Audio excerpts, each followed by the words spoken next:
Assalamualaikum warahmatullahi wabarakatuh. Selamat sore pemuda-pemudi yang ada di Kuburaya dan Pontianak. Saya Kiki Supardi menyapa dari studio Masjid Ismuhu Yahya. Ya, abang kakak yang saat ini lagi persiapan pulang dari kantor atau bahkan yang sudah berjalan, yang sedang berkendara, ya pastikan tetap untuk hati-hati ya. Biasanya di jam pulang seperti ini jalan lumayan padat. Mudah-mudahan selamat sampai tujuan, bisa ketemu dengan anak, istri dan keluarga tercinta. Buat bapak-bapak ya, jangan lupa ya mampir bawa oleh-oleh. Itu salah satu trik untuk supaya menjadi bapak atau ayah atau suami yang selalu dirindukan oleh anak-anaknya, dirindukan oleh istrinya ketika pulang. Ketika kita pulang membawa oleh-oleh. Ini tips sederhana tetapi cukup berdampak. Selamat mencoba. Iya, maka saya ketika nengok mic-nya Bang Nabil, kemudian pakai headset ini, teringat iya belasan tahun yang lalu Bang Nabil, ketika saya masih waktu itu kuliah, tapi sampingan saya itu menjadi penyiar radio di kampus Bang Nabil. Iya, itu apa ya? Hobi ya sekalian tadi lah latihan ngomong di depan mikrofon Bang Nabil. Karena kalau ngomong di depan orang tuh beda dengan ngomong hanya di depan mic tanpa ada orang di depan Bang Nabil. Jadi waktu itu saya menyapa para pendengar dengan istilah Prokomuda. Karena saya waktu itu siarannya itu di radio Prokom namanya Bang Nabil. Iya, radio yang ada di IAIN Pontianak pada waktu itu. Ya, waktu itu nggak lama Bang Nabil, mungkin kurang lebih 1 tahun, tapi itu pun juga tidak setiap hari. Ada jadwal-jadwalnya gitu Bang Nabil. Pernah juga latihan siaran waktu itu di Pro 2 RRI, kemudian pernah siaran di Radio Mujahidin ya. Ya gitulah, karena waktu itu saya kuliahnya jurusan dakwah, khusus program studi komunikasi penyiaran Islam Bang Nabil. Jadi ada mata kuliah tuh broadcasting namanya. Ya waktu itu saya sudah kerja sebagai jurnalis freelance, jadi wartawan. Jadi waktu itu masih kuliah tapi sudah jadi wartawan Bang Nabil. Iya, jadi ini sebenarnya jadi pimpinan masjid ini tidak ada masuk di dalam kamus impian saya Bang Nabil. Karena ya walaupun waktu itu saya selama kuliah itu tinggal di masjid. Ya, tinggal di masjid, ya marbot lah, karena orang awam tuh lebih kenal dengan istilah orang yang tinggal di masjid, ngurus masjid, tukang azan itu dengan istilah marbot. Nah, sehingga saya tidak ada kepikiran untuk jadi pimpinan pondok, pimpinan masjid. Tapi Allah lah yang memperjalankan. Mungkin ini juga baiknya Allah gitu. Karena saya waktu masih SMP itu tuh memang suka sekali dengan masjid. Hampir setiap malam kami waktu itu tidur di masjid sambil ngerjakan PR bersama teman saya Bang Nabil. Nah, kemudian waktu aliyah ya, saya juga diamanahkan menjadi seksi ibadah. Jadi ya ngajak teman-teman untuk tepat waktu ke masjid, memastikan mereka holakoh begitu ya. Sampai akhirnya kuliah juga jadi marbot masjid. Mungkin itulah akhirnya Allah perjalankan juga ketika membangun bisnis membersamai ABN, ternyata juga ya tidak jauh dari masjid Bang Nabil. Iya, jadi pertama itu sebenarnya bicara siap tak siap, tidak siap Bang Nabil.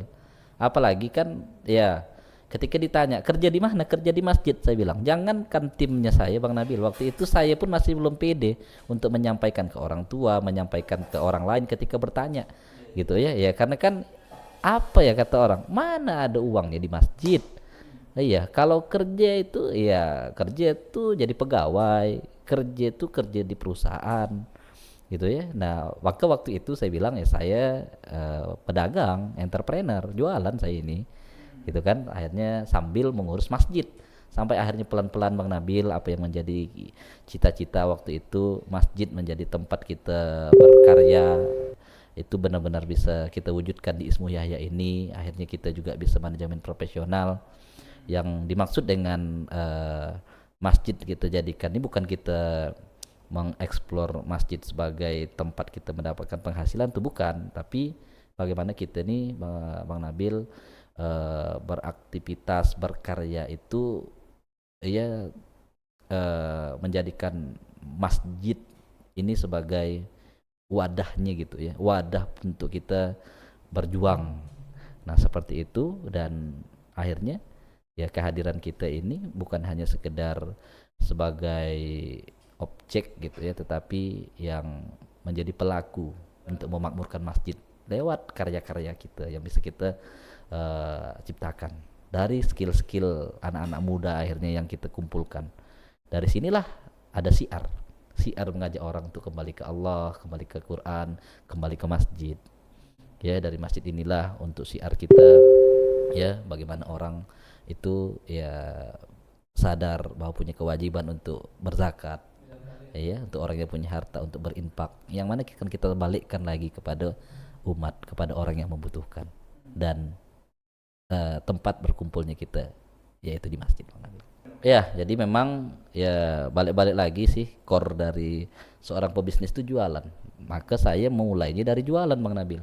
Nah kebetulan saya dari kecil ya, dari usia kelas 3 SD itu sudah diajarkan jualan oleh orang tua saya. Ada lapangan bulu tangkis depan rumah, ya saya jualan shuttlecock. Karena ada orang berkumpul main bulu tangkis, ya saya jualin snack, saya jualin es, saya jualin apa namanya jagung rebus, kacang rebus, apam pinang gitu kan. Karena orang sudah berkumpul. Nah, ternyata Bang Nabil yang waktu Kiki kecil gitu ya, mungkin tidak terima keadaan itu kok disuruh-suruh, itulah malah menjadi kesyukuran ketika saya banting setir dari dunia profesional waktu itu, dari wartawan, ya saya menjajal lagi dunia jualan, yang mana saya mulai aja waktu itu jualannya dari jualan madu, jualan es cappuccino cincau di pinggir jalan. Sampai akhirnya dari situlah saya berpikir, kalau pengen jadi pengusaha saya harus punya guru, punya mentor. Nah, saya mengadakan pelatihan pesantren entrepreneur, ya kita mengundang beberapa pembicara dan salah satu pembicaranya pada waktu itu yaitu ABN. Nah, akhirnya beliaulah saya angkat menjadi guru atau mentor, dan tidak tanggung-tanggung bukan hanya guru tapi membersamai perjuangan beliau. Termasuk membersamai beliau membangun bisnis yang awalnya saya ya followers begitu ya. Akhirnya diajak juga, ditarik serius untuk mengurus perusahaan sampai akhirnya diangkat menjadi CEO-nya Bang Nabil.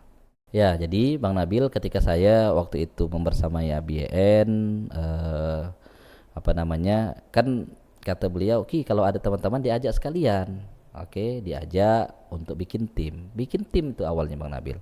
Jadi awal-awal kan challengingnya itu karena di dunia baru tidak langsung menghasilkan, sehingga akhirnya teman-teman saya ya keluar, ini nggak jelas nih Bang Kiki.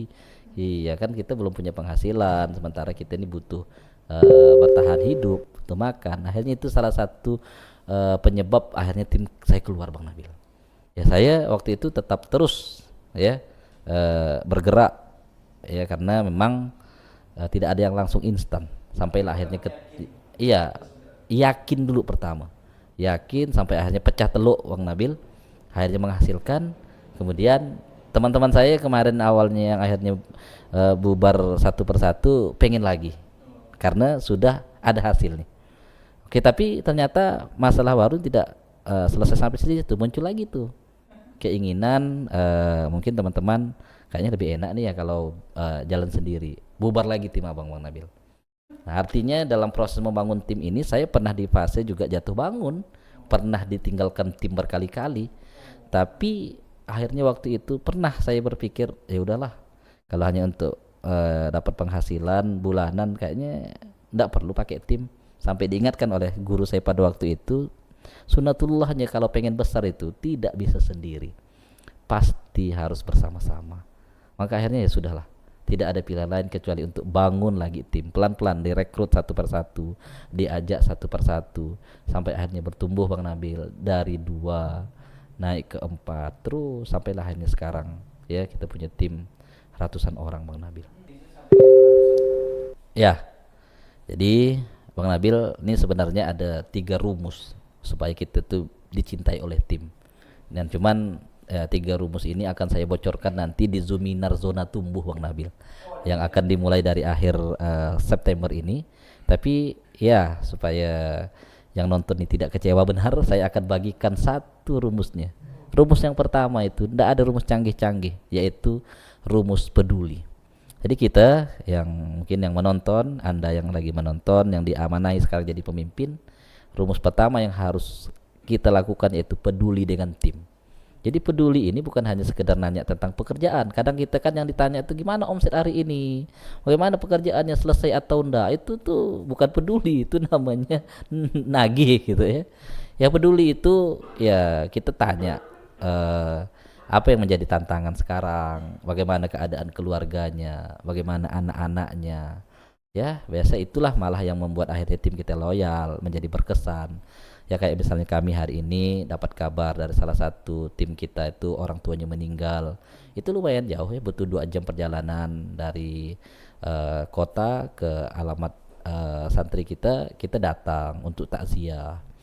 Ya, nah ketika ada apa namanya tim kita lagi butuh support, kita support. Nah kadang kepedulian seperti itulah yang membuat mereka berkesan, mereka jadi loyal, mereka jadi cinta. Nah maka salah satu tips supaya kita dicintai oleh tim kita, peduli. Buat teman-teman yang bergerak, ya teruslah bergerak karena ada keberkahan di balik setiap pergerakan. Dan banyak-banyaklah untuk melihat bagaimana orang berproses gitu ya. Karena yang namanya orang sukses itu adalah orang yang suka berproses, bukan orang yang suka protes. Mudah-mudahan tetap diistiqomahkan di jalan Allah dan tetap semangat.